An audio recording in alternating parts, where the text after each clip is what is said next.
औढ्यात अन्न व औषध प्रशासन विभागाचे पेढे विक्रेत्यांवर धडक कारवाई। 7 खवा नमुने तपासणीसाठी 93 किलो साठा नष्ट।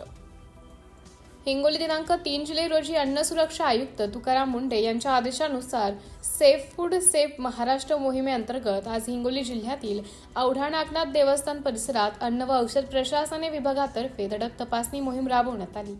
याबाबत विविध प्राप्त तक्रारींच्या आधारे 10 मिठाई विक्रेते आस्थापनांची या कारवाई दरम्यान तपासणी करण्यात आली।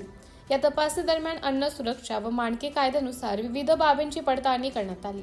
या तपासणी मोहिमेत अन्न नोंदणी अथवा वैध परवाना नसलेल्या मिठाई विक्रेत्यांना व्यवसाय बंद करण्याचे निर्देश देण्यात आले आहेत। तसेच निकृष्ट दर्जाच्या खव्याचे 7 नमुने विश्लेषणासाठी घेण्यात आले असून चुकीच्या पद्धतीने साठवून ठेवण्यात आलेल्या 93 किलोचा साठा नष्ट करण्यात आला असल्याचं प्रसिद्धी पत्रकाद्वारे कळवण्यात आलं आहे। औढा नागनाथ येथील अन्न व्यावसायिक हे वसमत येथील व्यावसायिकांकडून खवा खरेदी करून विक्री करत असल्याचं या तपासणीत निदर्शनास आलं। त्या अनुषंगाने वसमत येथेही विशेष पथक पाठवून पुढील कारवाई करण्यात येत असल्याची माहिती प्रशासनाने दिली। ही कारवाई अन्न सुरक्षा अधिकारी तुषार घोपे, श्रीमती सावंत, वैभव ठोंबरे, कृष्णा मुळे यांनी सहाय्यक आयुक्त श्री खताळ यांच्या मार्गदर्शनाखाली पार पडली।